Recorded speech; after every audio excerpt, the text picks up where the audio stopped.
കർഷകരുടെയും കയർ തൊഴിലാളികളുടെയും നാടായ ചെർണിയൂർ ഗ്രാമപഞ്ചായത്തിൽ കായലിന്റെ കാറ്റേറ്റ് കിടക്കുന്ന 10ാം വാർഡിൽ ഐക്യജനാധിപത്യ മുന്നണി സ്ഥാനാർത്ഥിയായി ജനവിധി തേടുന്ന ഷെർലി ജെറോൺ.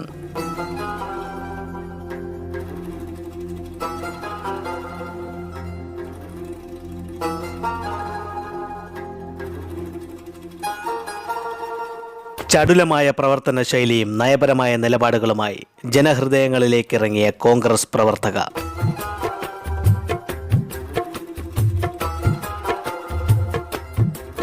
അഴിമതിക്കെതിരെ, ജനദ്രോഹപരമായ നയങ്ങൾക്കെതിരെ ശക്തമായ നിലപാടുകൾ പ്രകടിപ്പിച്ച കർമ്മനിരത.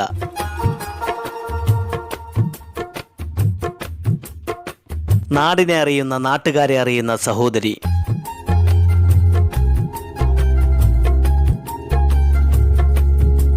വികസനങ്ങൾ കടലാസിൽ ഒതുങ്ങാതിരിക്കാൻ കാര്യക്ഷമമായി പ്രവർത്തിക്കാൻ ഷെർലി ജെറോണിനെ ശാന്തിയുടെയും സമാധാനത്തിൻ്റെയും ചിഹ്നമായ കൈപ്പത്തി അടയാളത്തിൽ നിങ്ങളുടെ മനസ്സിൻ്റെ മണിച്ചപ്പിലൊളിപ്പിച്ച മായാത്ത മറയാത്ത അംഗീകാരം രേഖപ്പെടുത്തി വിജയിപ്പിക്കൂ, വിജയതിലകമണിയിക്കൂ.